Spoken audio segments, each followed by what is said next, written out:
Military Domination. VOC mengkolonialisasi Indonesia diawali dengan perdagangan, lalu membawa militer sebagai backup pengamanan. East India, penjajah Inggris ke India adalah misi awalnya juga perdagangan, kemudian diikuti dengan military occupation atau penaklukan secara militer. Jadi hampir tidak mungkin membangun ekonomi tanpa di backup keamanan dan pertahanan. Di zaman modern misalnya, Irak, Libya, Korea Utara, Iran membangun pertahanan militer yang sangat kuat sehingga sulit negara ini ditaklukkan oleh Amerika. Sekali lagi, mengapa mereka ditaklukkan? Kita akan bicara lebih detail ya. Irak, Libya faktanya rata dengan tanah sekarang. Iran sebentar lagi ditarget. Korea Utara sudah mulai main mata. Kita lihat Timur Tengah. Qatar baru-baru ini ada main dengan Rusia. Langsung ditampar Amerika sehingga terpaksa tersungut-sungut membeli produk Amerika yaitu jet fighternya senilai 100 billion dolar. Turki kemarin juga ditampar dengan Amerika dengan kudeta. Untung dibocorin oleh Rusia dan Rusia bisa menyelamatkan Erdogan. Rusia sekarang menjadi pelindung Turki. Syria beberapa saat yang lalu dihujani 100 peluru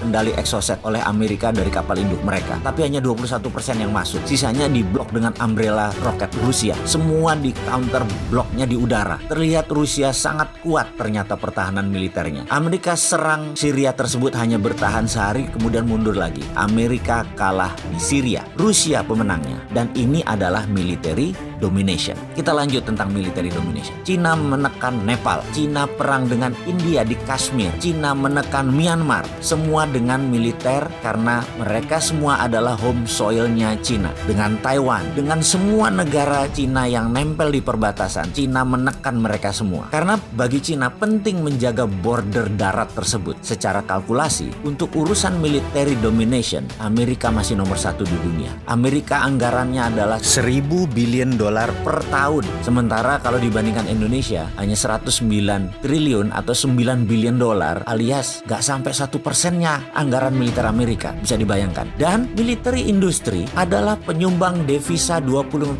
negara Amerika. Jadi perang itu penting bagi Amerika karena menghasilkan devisa negara. Sekarang kita lanjutkan tentang domination. Yang kedua adalah tentang trade domination. Di sini tanpa diragukan lagi, Cina adalah pemenangnya. Selama 70 tahun Amerika adalah pemenang atau pengendali trade domination dunia. Tapi sejak 10 tahun terakhir Amerika sudah disusul oleh Cina. Maka Cina sekarang menguasai trade domination. Produsen barang sudah buatan Cina semua. Hampir 70% consumer goods adalah buatan Cina. Hanya food yang Cina belum bisa mengalahkan Amerika. Karena negara Cina sendiri masih terlalu banyak mouth to feed-nya atau mulut yang harus dikasih makan. Coba bayangkan, Amerika saja kalah dalam trade domination-nya dengan Cina.